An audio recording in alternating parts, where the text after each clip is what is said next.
To make sure too that Amanda Erkenbrach is on. I don't know if I've seen her yet. Yep, The I'm box here. is there. Oh, she's here.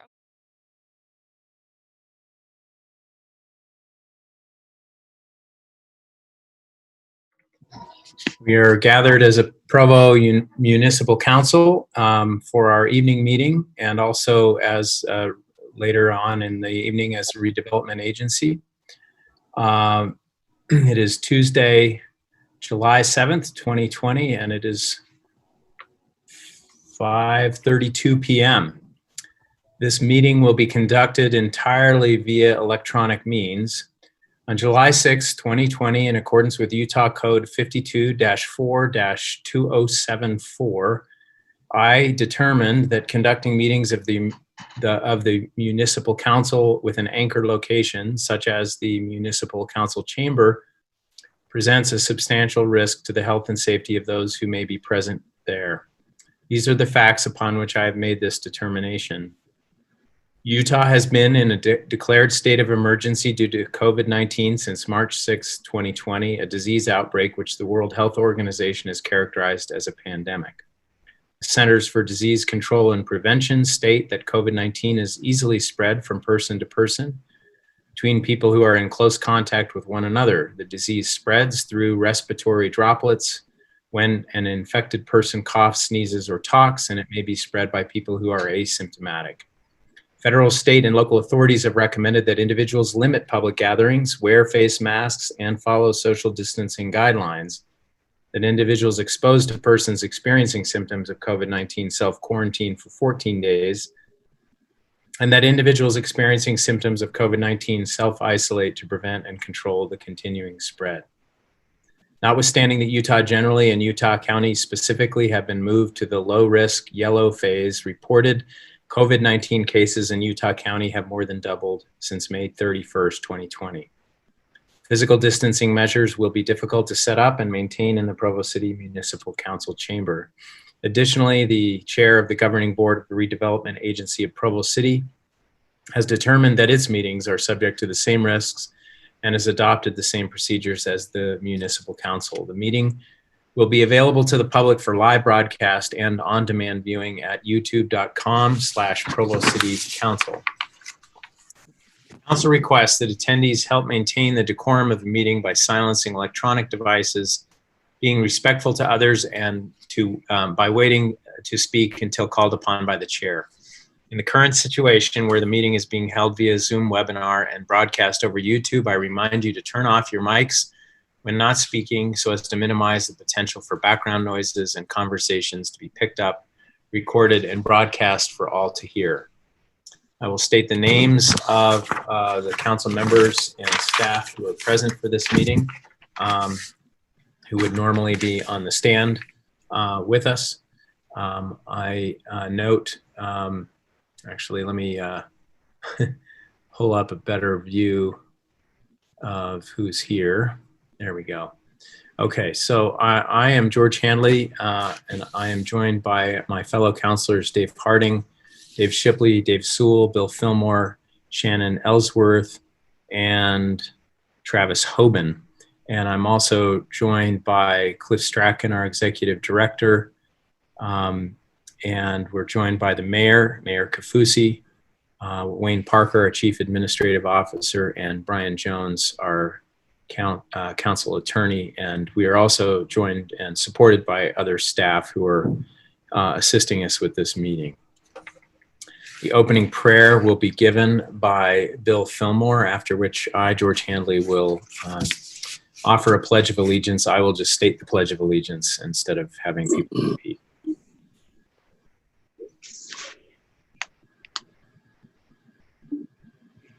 Our beloved Heavenly Father, we bow our heads before Thee this evening. We give thanks for our many, many blessings. We thank Thee for the opportunity we have to live in this fine city. We thank Thee for those leaders who devote so much time and energy to the well-being of our citizens.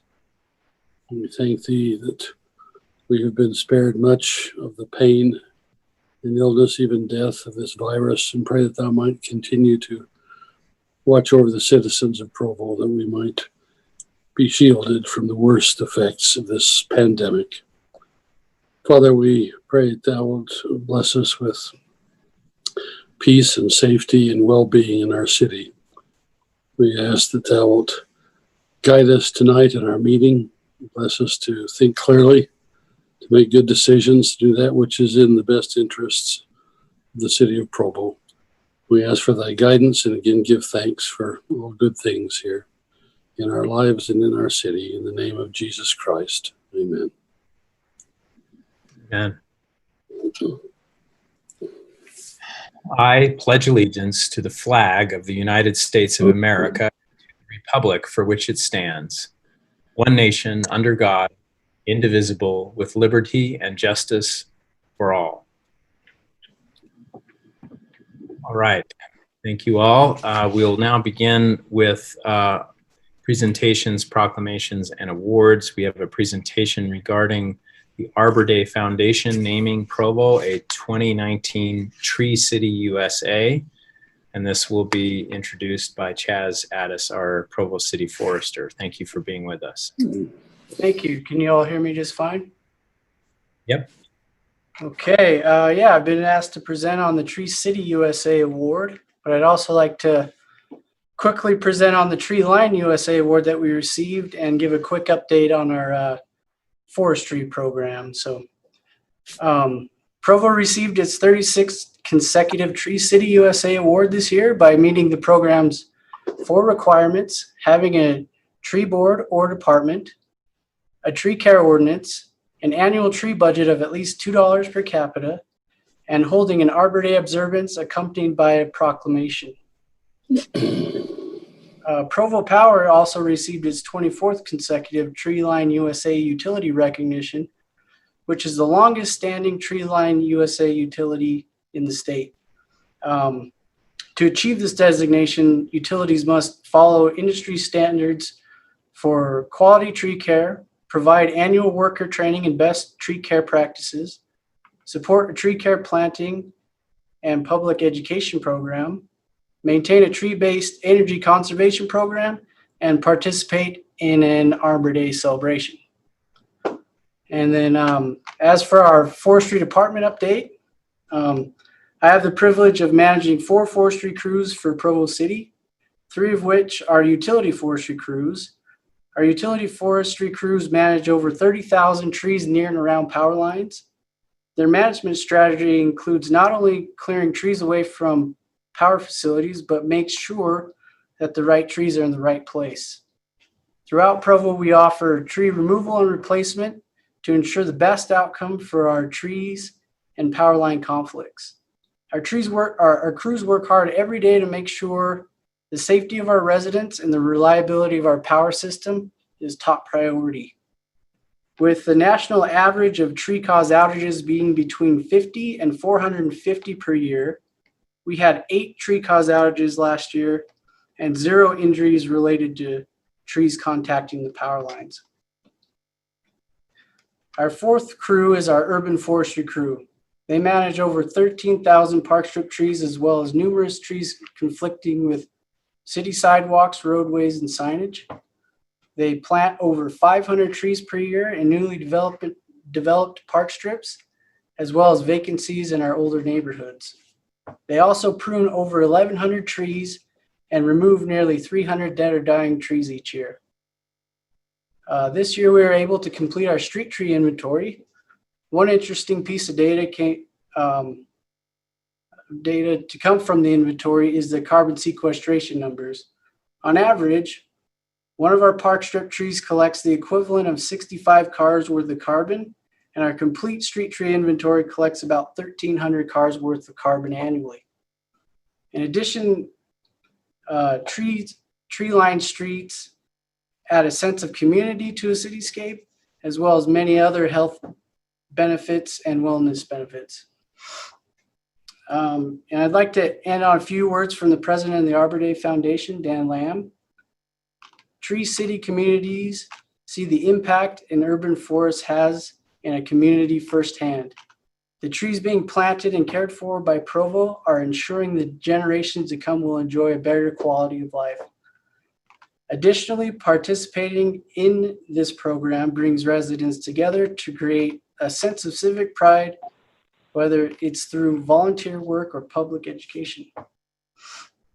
I just want to thank you guys for listening, and I hope you all have a chance to come out and plant a tree with us at one of our Arbor Day Foundations in the near future.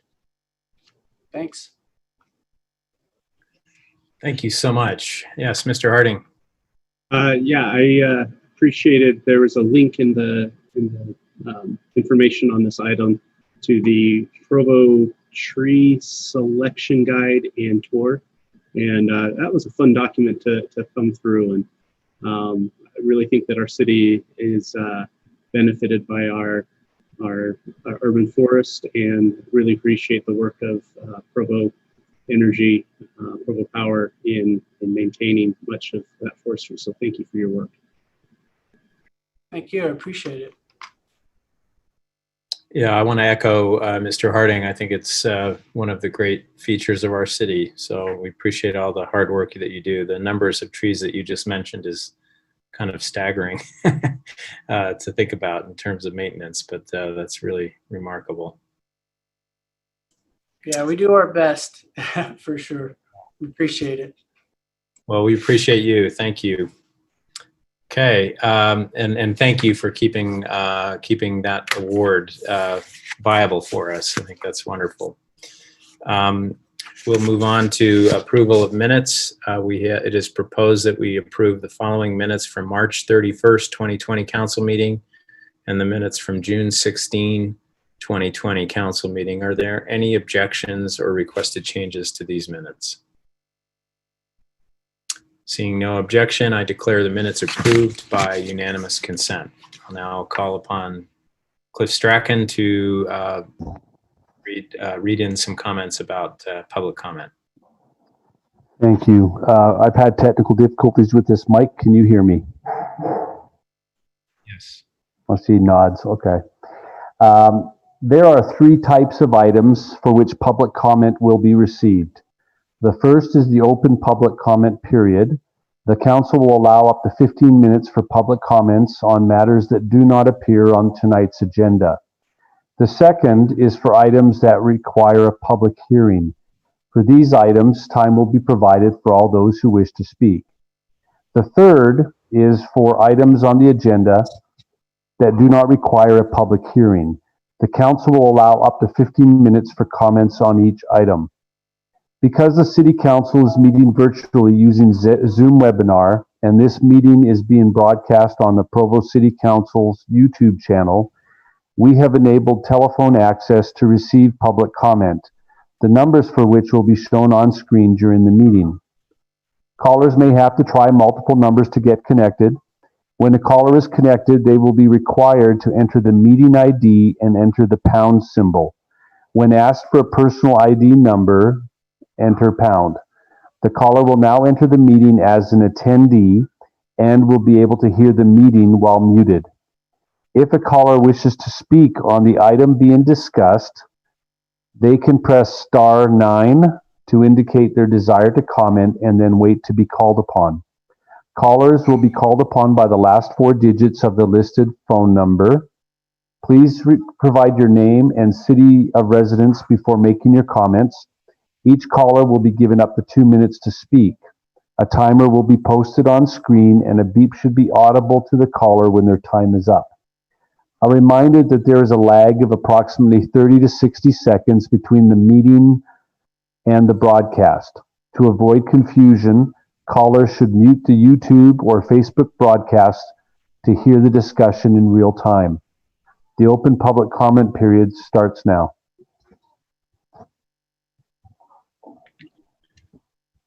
All right, thank you, Mr. Strachan. So we'll wait just a minute here because of potential delay in the broadcast.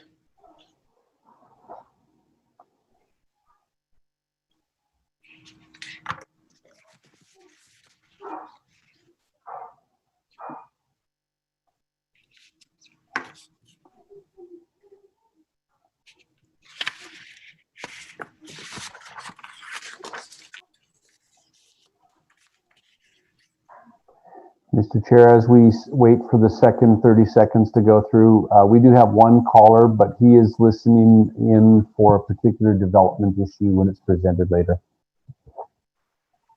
Okay.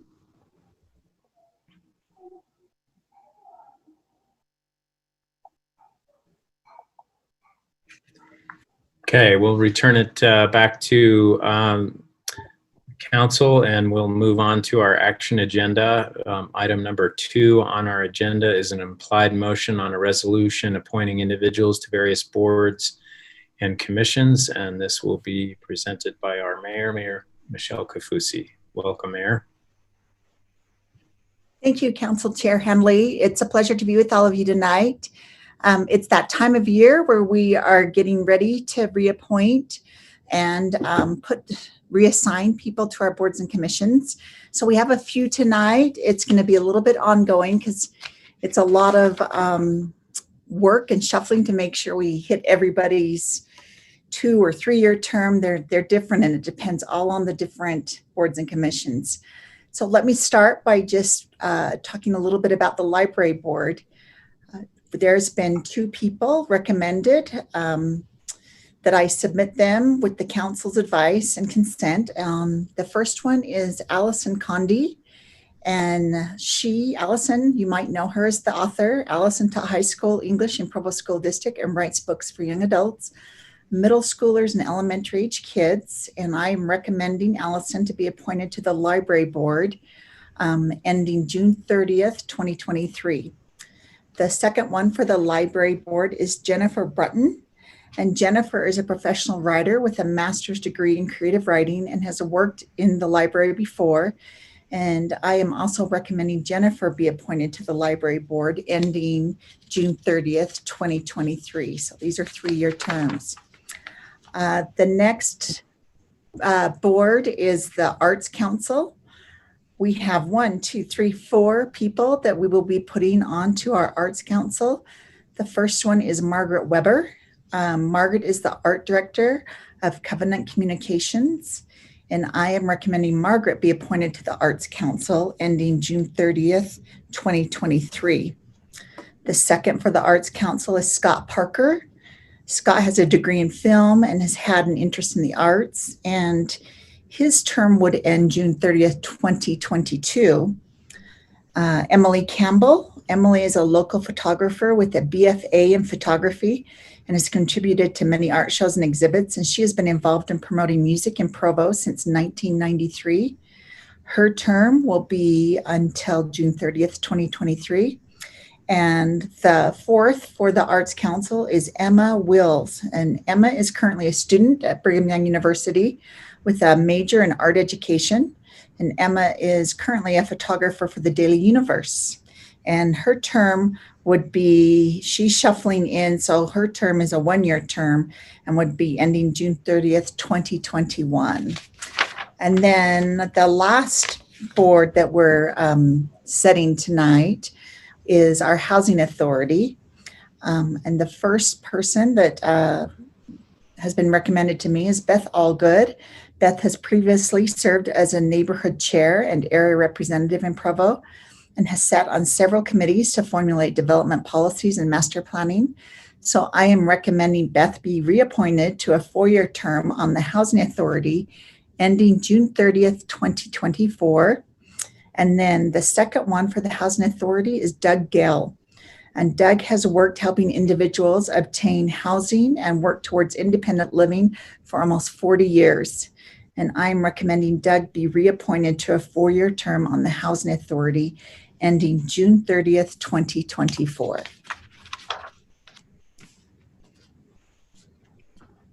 All right, thank you. I have a quick question for staff in terms of protocol, because we were unable to meet with 2 of those individuals earlier today. So are we, do we need to take those names off of the list for now and then have them come back, or am I misspeaking here? Councillor Handley, yes, that's correct. So based on the council's procedure for board and commission appointments, typically we give the council several weeks to review the applications and then to meet the new appointees before their appointment is formalized by resolution. So Scott Parker and Emma Wills, I'll continue to reach out to them to schedule that introduction, and John Magnus has updated the resolution to reflect that. Okay, so what we see in print showing here is what we're approving. The 6 names of 4, 2 to the library board, 2 to Arts Council, and 2 to Provo Housing. All right, excellent. Okay, so I will open this item up for any public comment. I don't see anybody having joined, but I'll wait just a little bit here.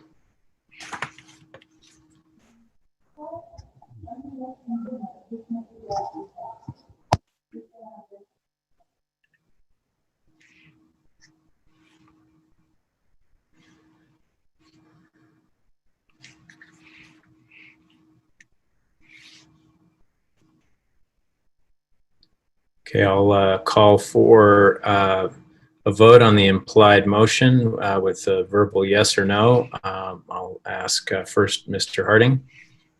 Yes. Ms. Ellsworth. Yes. Mr. Fillmore. Yes. Mr. Hoban. Yes. Mr. Sewell. Yes. And Mr. Shipley. Yes. I will vote yes. I'm George Hanley. Okay, so the voting is unanimous. Thank you. We'll now move on to item number 3, which is an implied motion on an ordinance amending Provo City Code Section 14.33A.100 regarding terracing requirements. This is a housekeeping item that was not taken care of when we last spoke of the critical hillside zone. And just give any advanced warning, or not warning, invitation for people who want to make a public comment, and that'll happen right after our presentation by Brandon Larson. Go ahead, Brandon.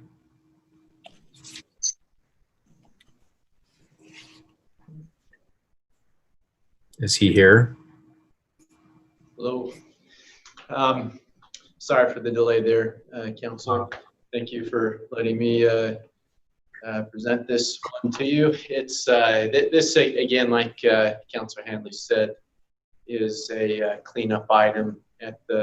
When we discussed the critical hillside overlay zone, we discussed having the development services director or designee be the body that would grant an increase in the number of terraced walls or the vertical height of terraced walls.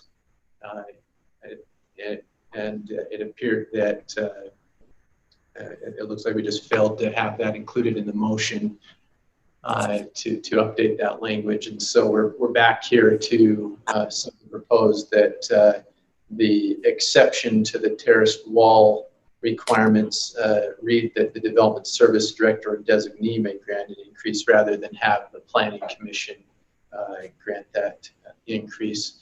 Planning commission was that language, or that change, actually came from the planning commission. They recommended rather than them being the body to grant that increase, have that be a staff item, because staff was involved in more of the technical aspects of an application. And so staff would recommend to the council that they revise that language in subsection 1433A 100 related to terracing. All right, thank you. Any questions for Mr. Larson before I open it up to public comment? Again, I'll invite public to call in at this point if they haven't already to make any public comment. See anybody there? We'll give it 30 seconds.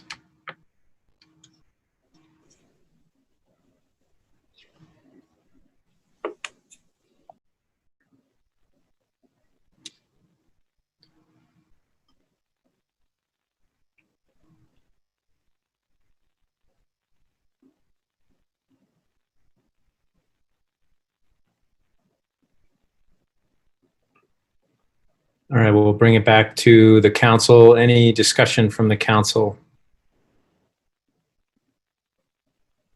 All right, seeing none, this is an implied motion, so I'll call for a vote on the implied motion. Ms. Ellsworth? Yes. Mr. Fillmore? Yes. Mr. Hoban? Yes. Mr. Sewell? Yes. Mr. Shipley? Yes. I, George Hanley, will vote yes, and Mr. Harding? Yes.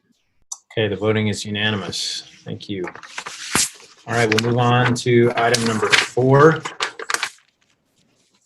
is an implied motion on an ordinance amending Provo City Code to amend the list of permitted uses in the community shopping center CS2 zone. This has citywide application, and this will be presented by Dustin Wright, city planner. Thank you, Council Chair. So this item is one where the applicant is requesting an ordinance amendment. And for that, they're looking to update the table in the SC2 zone to allow for a business event center that they'd like to establish here in the city. SC2 zone currently doesn't have that in the permitted or conditional uses. It does have other similar uses in the conditional use category, such as receptions and dance halls.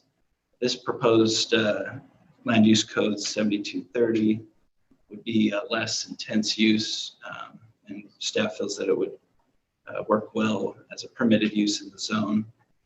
The Planning Commission forwarded on a positive recommendation for adding land use code 7230 to the permitted use in the SC2 zone.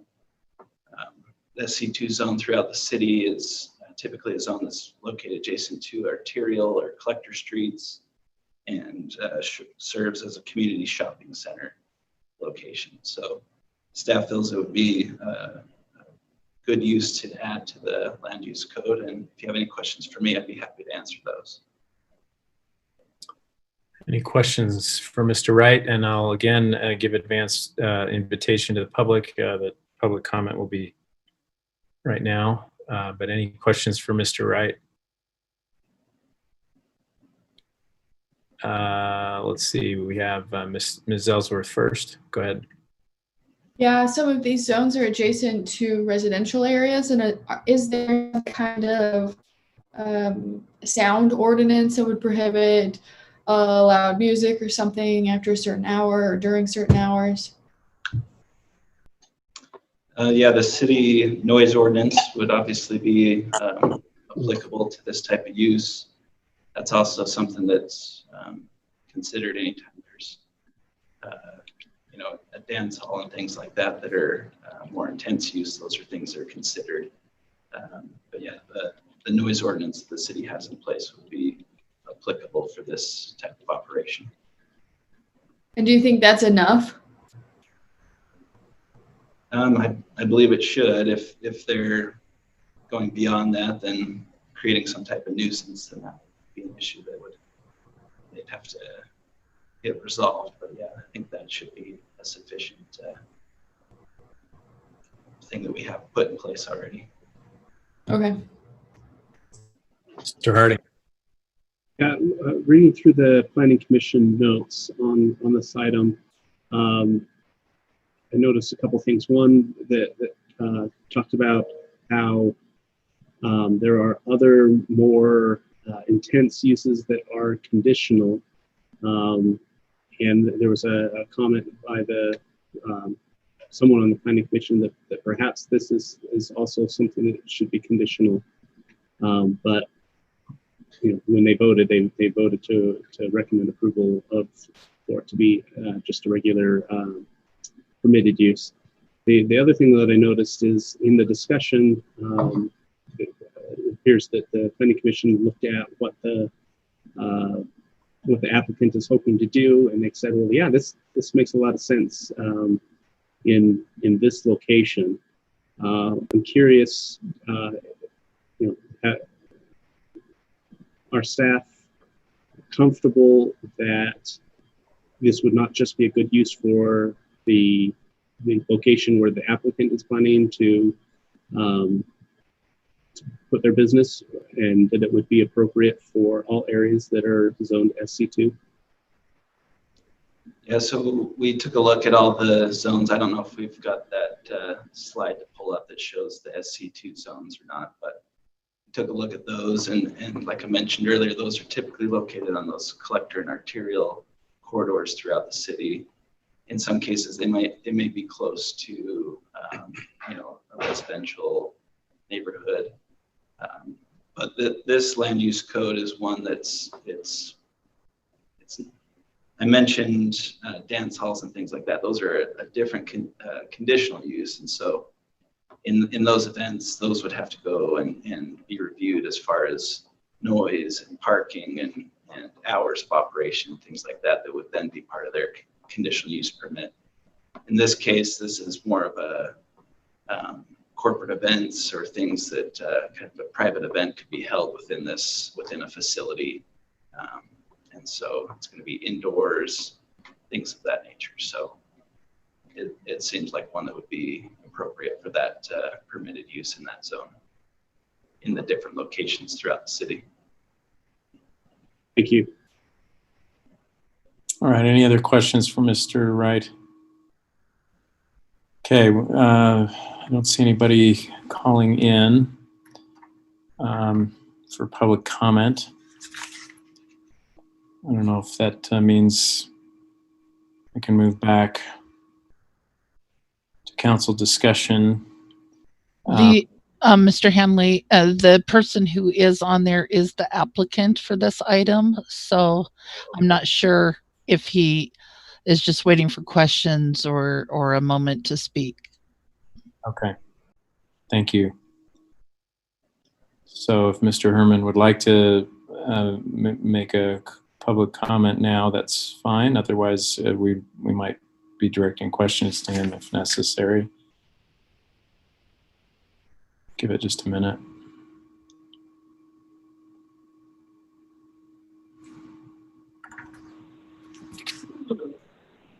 Yeah, I was just unmuted. Yeah, I can channel any questions at this point. Okay. All right, let's bring it back to the council for discussion, and any questions for Mr. Herman or for Mr. Wright for council discussion.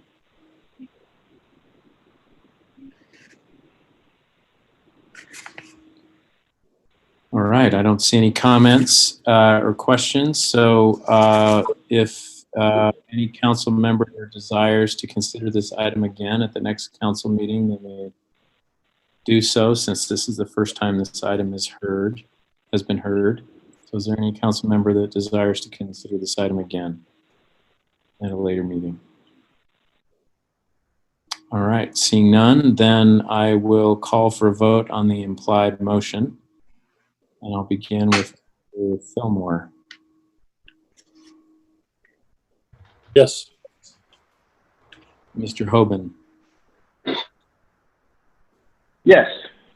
Mr. Sewell. Yes. Mr. Shipley. Yes. I, Chair George Hanley, will vote yes. Mr. Harding. Yes. Ms. Ellsworth. Yes. All right. So that is unanimous. We will now move on to item number 5, an ordinance amending Provo City Code to add bicycle parking ratios to residential developments that seek off-street parking reductions for citywide application. This will be presented by Austin Taylor. Mr. Taylor, are you present? There he is. Hey, thank you, Chair Hanley. So I'll give some background on this proposed amendment. I believe it was November of last year, we brought before you some bicycle parking standards, minimum parking requirements for bike racks, which you passed, with the condition that you took out a section that was, it was a higher standard for residential projects that wanted to get a car parking reduction, because at that time, it was not allowed to get a car parking reduction for residential developments. Shortly after that, the council adopted an amendment that allowed for car parking reductions in residential developments. And so what this amendment is bringing back is that section of code that you took out because car parking reductions were not allowed at that time.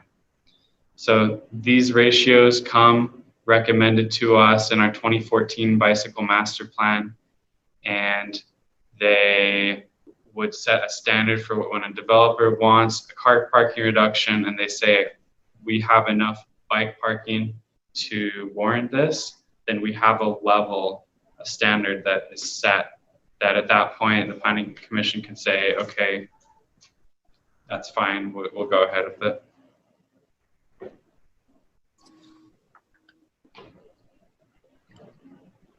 All right, any questions for Mr. Taylor? And again, I'll invite public comment here in just a moment.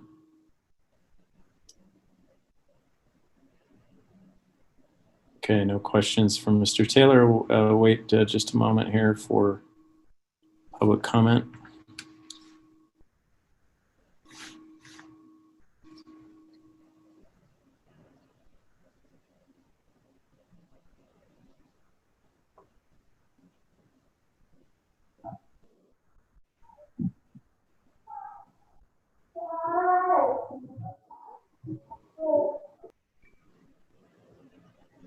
All right, we'll bring it back to the council for any discussion, any questions, discussion from the council on this item.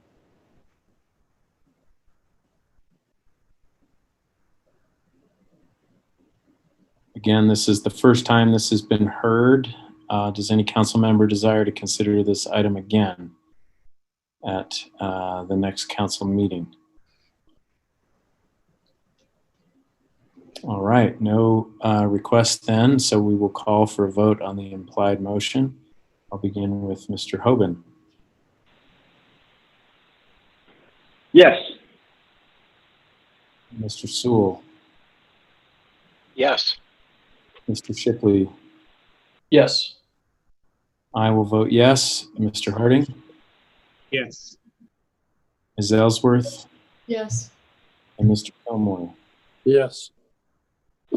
All right, the voting is unanimous. Thank you, Austin, for that wonderful project from beginning to end. I hope it bears good fruit for the city. All right, we'll move on to item number 6, an implied motion on an ordinance amending Provo City Code regarding landscape buffers.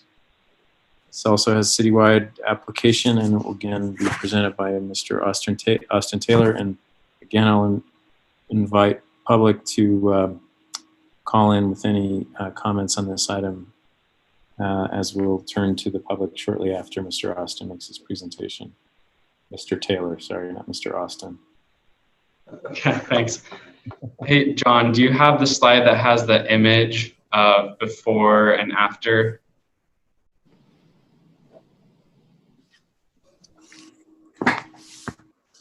If not, then that's fine. Okay, so there is a section of our city code that requires 10 feet of landscaping between two dissimilar uses. Typically, it's an industrial use and a residential use. And what it says is that within that, oh, there it is. Yep, thank you, John. So on the left is the current code. So you have a 10-foot width, you have tree spacing of 30 feet, and then you have a hedge on one side between the two. And it requires, it says it has to be grass. The ground cover has to be grass for that whole section. And so what this code would change is it would allow people to, instead of do grass, they could do mulch or they could do stone. And then it also gets the tree spacing a little bit closer. 25 feet is what the current park strip standard is for new development, as well as in downtown. And so it would add a little bit more shade, and then it would decrease water use because people wouldn't have to use grass. So it's a pretty simple change. Okay, any questions? Ms. Ellsworth? Yeah, I'm curious what the fencing requirements are in those situations when there's different land uses. So a hedge is required. I think it's 6 feet tall. Walls or fences are not required, but they're suggested. Okay, I'm just thinking if this got, if a neighbor was living next to a different sort of land use and it became really weedy, there's no fence even that's required between the two. No, just a hedge. Except if it's a tow yard. If it's a tow yard, they have to have a wall. Right, and I'm saying if the hedge area, this 10-foot strip gets weedy, there's no fence. Yeah, there's no fence required. All right, thanks. Mr. Harding. Maintenance is required by city code as well. I had a question about trees, but just from that last interchange, help me understand what a hedge is versus like the entire 10 feet of buffer space. So you're asking how wide does the hedge have to be, or yeah, what does the hedge look like? Yeah, kind of what I guess what qualifies as a hedge, or what do we expect that to look like, I guess. So what it says in the code, it says 6 feet tall, and it doesn't specify the width of the hedge. It's 6 feet tall though. Thank you. There was a comment in the Planning Commission that said that shade trees are required by the code, but there's nowhere that we define what a shade tree is. We don't have a list of acceptable species of shade trees. And so the commissioner was commenting that he had seen many developers, instead of planting at least what he would consider shade trees, that they plant ornamental trees that are cheaper but don't provide the intended shade when they're full grown. Any thoughts on that? Any desires to fix that?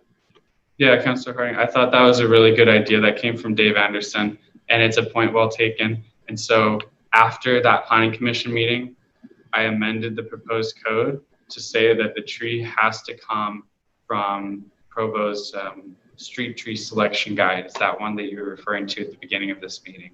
It offers something around 30 or 40 different choices of trees that do well in local landscapes. So that should be in the amendment that John has. Excellent. All right. Thank you very much. All right, any other questions for Mr. Taylor? We'll open it up for public comment. I don't see anybody. Give it just a few seconds here.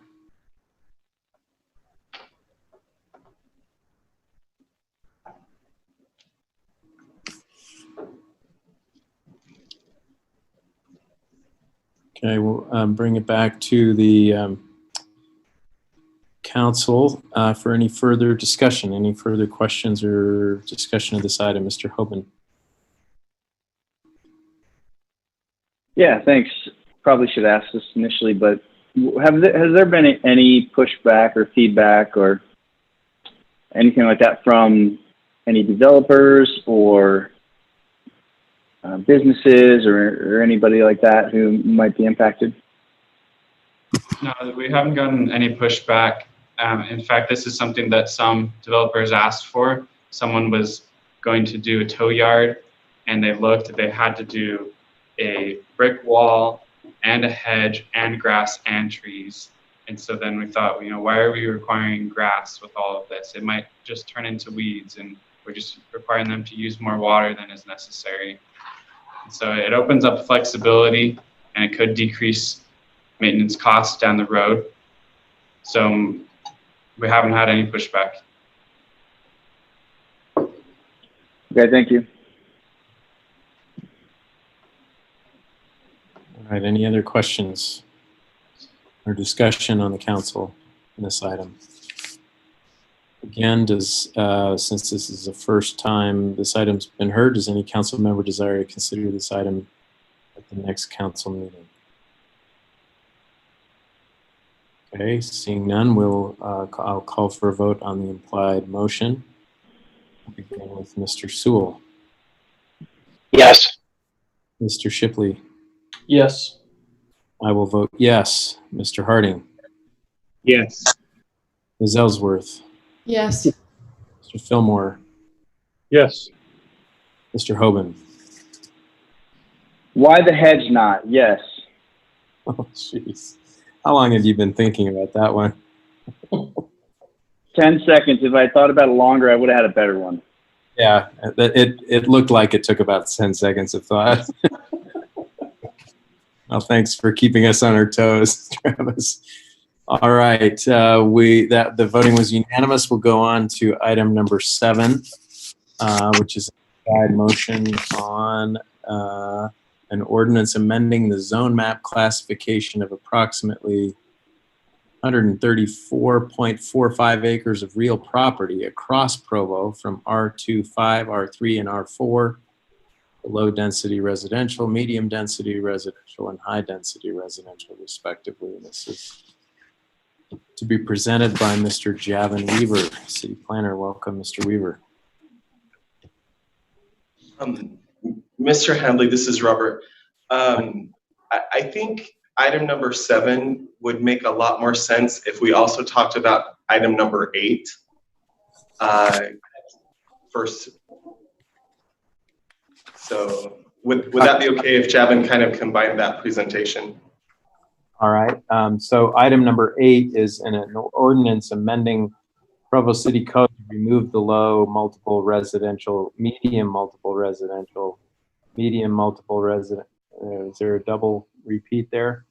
Medium multiple residential, high multiple residential, and very high multiple residential, and campus high density residential zones with citywide application.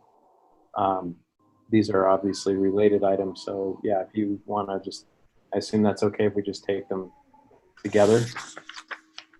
Well, I assume Mr. Jones will have to vote on them independently, or you can advise us on that when the time comes. Thank you. So currently we have 71 zones within Provo City that allow for some type of residential development, and staff knows that there's a lot of zones that allow for that type of, for any type of residential. It's a lot of zones, and staff was able to identify some zones within our code that have a lot of similarities, and that we could look at reducing the number of zones within Provo City. In 2011, that is when the council adopted the LDR, MDR, HDR zones. 2013 is when the campus high density and campus mixed use zones were adopted. These zones, the MDR, LDR, HDR zones, campus mixed use zones, they incorporate the design standards and guidelines as we saw fit for Provo City as we have developments of this coming in place. What this is staff looking at our zones and seeing how we can clean up some of our zones, remove zones that are repetitive, have similarities that are almost nearly identical out of our zoning code. There's a redundancy on it. With this removal, staff has identified 23 different parcels within Provo City that are zoned R2.5, R3, R4. We do not have any parcels within Provo City zoned R5 or campus high density residential. Those are not being utilized whatsoever. So if the zones are to be removed, we have identified the zone that would work in lieu of R2.5, et cetera, for these said properties. The similarities of these zones, they transfer over really well. It would fit right into the neighborhood. You would not notice a difference because of the similarities of the either lot sizes, building height, etc. If, again, this is for rezoning properties that are currently existing structures, for nothing new coming in right now. Are there any questions for staff? Thank you. Any questions for Mr. Weaver? Seeing none, we will call for any public comment on this item. I do have a question. I just couldn't get my mic on fast enough. Sorry. I was reading through some of the reports, and at one point says that higher density is appropriate downtown. I'm just curious, what does that, was that some kind of motivation for this, or how does that integrate into this proposal? I think downtown already has the allowances for taller types of development and such. The possible rezones for some of these, initially this is all staff initiated on just identifying the redundancies within our code to redo it. But that was just more of a, there seems to be a concentration of that within our downtown. Okay. Another one of the reports, I think it's a report of action from the Planning Commission, talks about the Spring Creek, like a development in Spring Creek. Let's see. Key points addressed in the staff's presentation to the Planning Commission included the following: an overview of the request for the Spring Creek high occupancy pro zone and limits proffered by the applicant. What is that in relation to?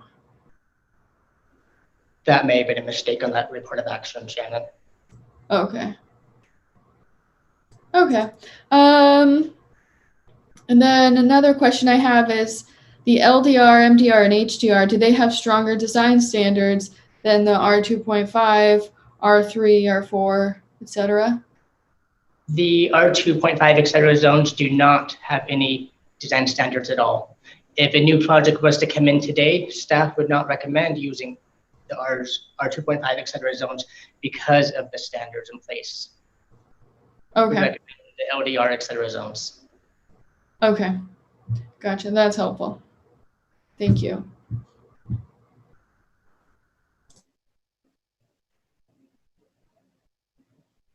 Any other questions for Mr. Weaver? I don't see any public comment.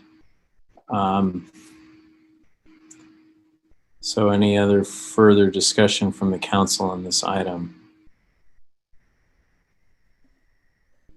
Does any council member desire to consider this item again? Help me out on the protocol here. Are we going to vote on 7 and then 8, or vote on 8 and then 7?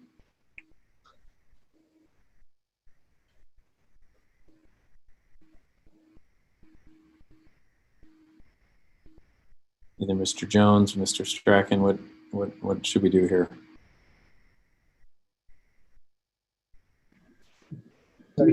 Mr. Head, oh, go ahead. I was having trouble with my sound and missed the last part. Could you repeat the question? I'm just wondering if we need to vote. So, Mr. Weaver, you don't have any, do we need to do any more information presentation for either item? Primarily for item 8, it was just removing the ordinance text of R2.5, et cetera zones out of the code. So. I'm just wondering if, do we vote on these separately? And if you have more presentation to make on item 7? I do not, unless there are questions from council. Are either subordinate to the other? Number 7 needs to happen first so that let's see. Right, because we need to rezone the properties before we get rid of the zones. Okay. So that they have, but in any event, either way, they would need to be voted on separately, even though the presentation was together. Right. Okay. So I'll call. So we're discussing item number 7 at this moment. The question is, does any council member desire to consider this item again at the next council meeting? I don't see any requests for that. So I'll call for a motion. A call for a vote on the implied motion. And I'll start with Mr. Shipley. Yes. I will vote yes. Mr. Harding. Yes. Ms. Ellsworth. Yes. Fillmore. Yes. Mr. Hoban. Yes. Mr. Sewell. Yes. All right, the voting is unanimous. I will then call for a vote on the implied motion. Well, I'll ask again, does any council member desire to consider item number 8 again at a future council meeting? Seeing no request, I will call for vote on the implied motion. I'll begin with myself. I vote yes. Mr. Harding? Yes. Ms. Ellsworth? Yes. Mr. Fillmore? Yes. Mr. Hoban? Yes. Mr. Sewell? Yes. Mr. Shipley? Yes. All right, that voting is also unanimous. So it is 6:28 p.m. I just want that to be noted. The next 3 items or so, actually, I think it was several items, have been continued. Mr. Chair, Yes. there was a question asked about an ordinance earlier tonight about the shade trees. And there was an item in there that wasn't included. So I have a question for Mr. Jones. Do they need to go through the process again to bring it back, or can they make a line text change in the ordinance tonight? Have you seen the offline communication on staff on Hangout? Yeah, I was actually just trying to respond via chat because Elizabeth had just texted me.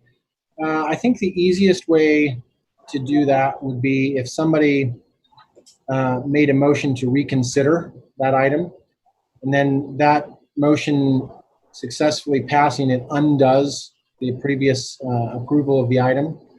And then at that point, somebody could make a motion to substitute the amended text in. And okay. Why don't you then give, since that's a possibility, why don't you now give the whole context of what the request is? Let me see if I can find the email from Austin. So I guess I don't have the ordinance in front of me, but Austin sent me an email just a minute ago saying that on the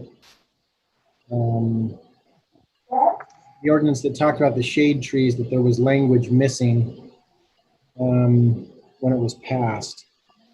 So looks like Mr. Harding initiated this. Maybe we could ask him to comment as well.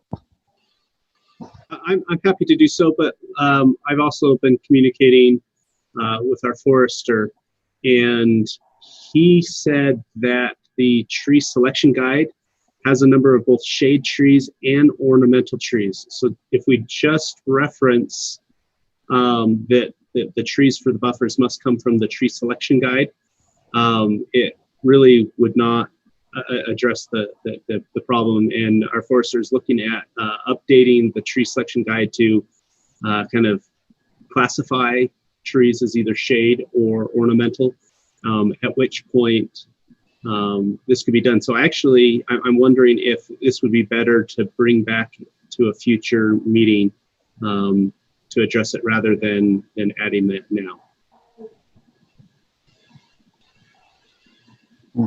Mr. Jones? Well, I mean, I defer to the council as far as the policy question, but it sounds to me like what Mr. Harding is saying is that the proposed solution doesn't actually solve the problem. So therefore, I think if that's the consensus of the council, then I wouldn't go forward with the proposed solution. Okay. Let's carry on with the meeting as we had planned. All right. So we will come back to that at a later point. Is that The consensus? I'll let Austin know about that, Chair Henley. Okay. All right. So we are moving past items 9, 10, and 11. And since those items were continued, and now we will turn to, my following the agenda correctly, now we turn to the RDA. Mr. Sewell. Before we make that transition, I just had a question on that last item. So is it recommended that we reconsider the vote so that it doesn't go into effect, or are we okay leaving it going into effect as is and then coming back to address the wording change?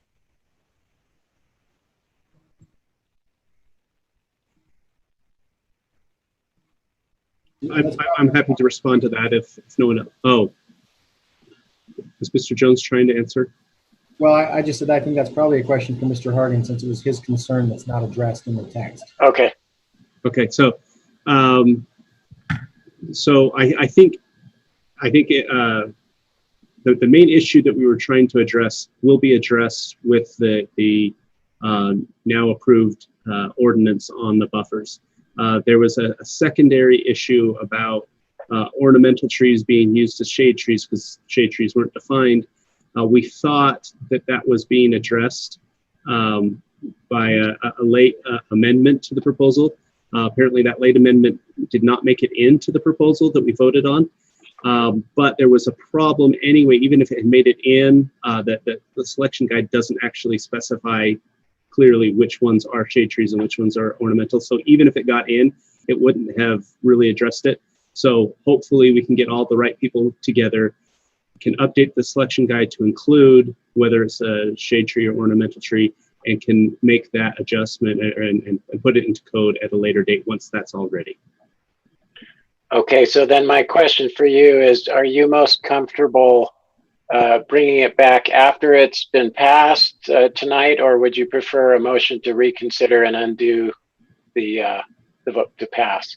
I would prefer to bring it back later because what we passed does address the main issue that we were trying to address. So I think we should just move forward and then, yes, thank you. Thank you.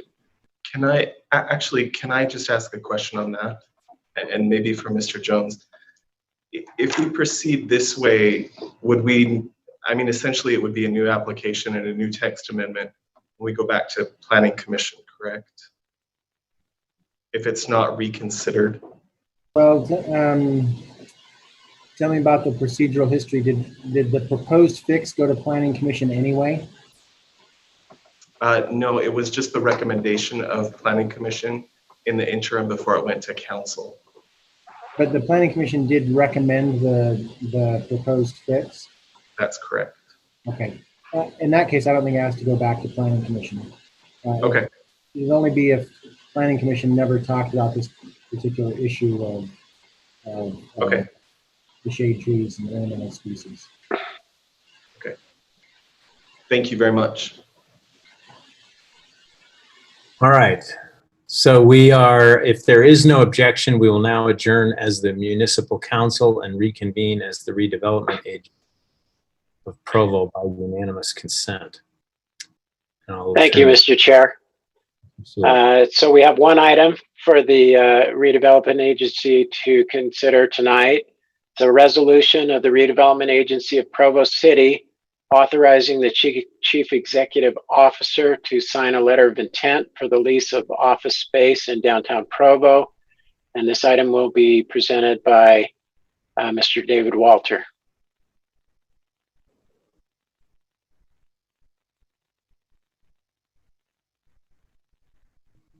Is Mr. Walter with us?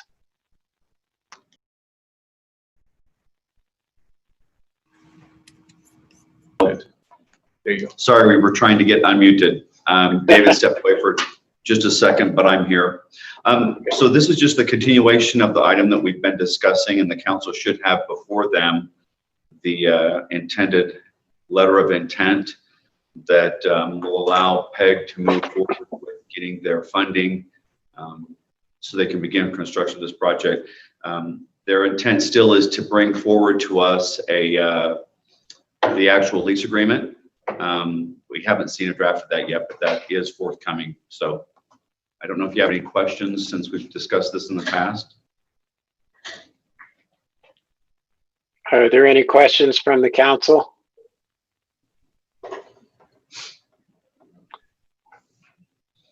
Seeing none, we'll open this item for public comment, if there is any.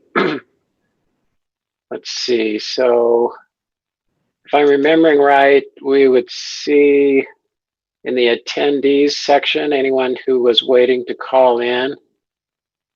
I'm not seeing anyone at the moment, so we'll wait a half a minute or so.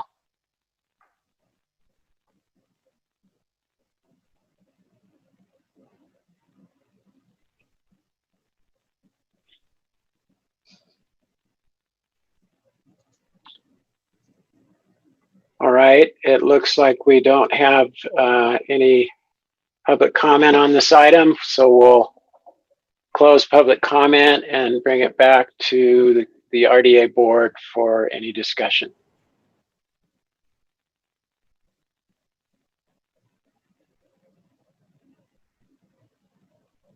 Let's see, I'm just trying to remember how to look for raised hands. Okay, so I don't see any raised hands in the list.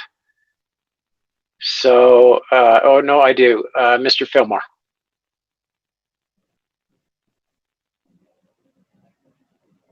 Mr. Fillmore, just press the unmute yourself. There we go again.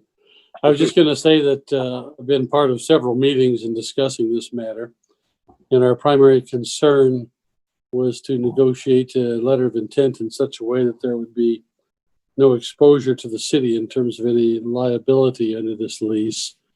And the gentlemen who are presenting tonight have done an excellent job, and I'm comfortable with the document and their assurances that everything has been done to assist a worthy effort in the city without the city being exposed to any liability. And if anything has changed in that regard, I invite David, Mr. Gardner, to comment, but I think we're good. Thank you, Mr. Fillmore.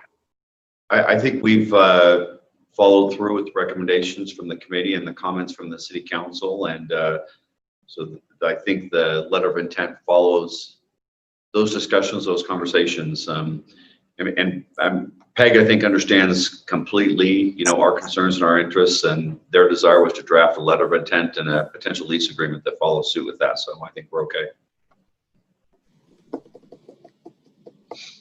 Thank you. Are there any other comments or questions from the council?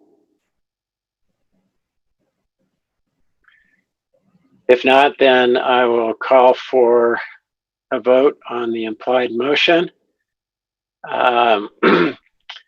Mr. Handley? Yes.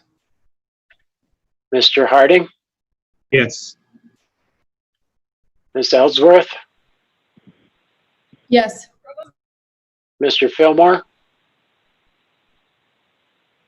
Yes. Mr. Shipley? Yes.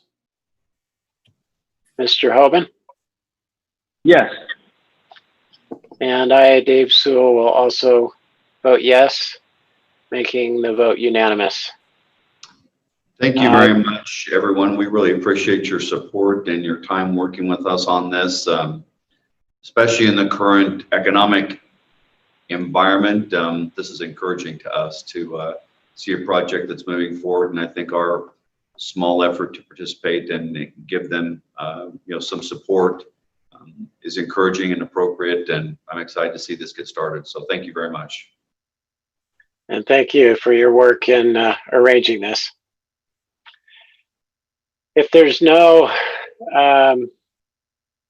objection, we will now adjourn the governing board of the Redevelopment Agency by unanimous consent. And since there's no other business for the council that I'm aware of, unless Mr. Handley corrects me on that, I believe that will also leave us adjourned for the evening. It does. Correct. Yeah. All right. Thank you very much. Have a good night, everyone. Good night.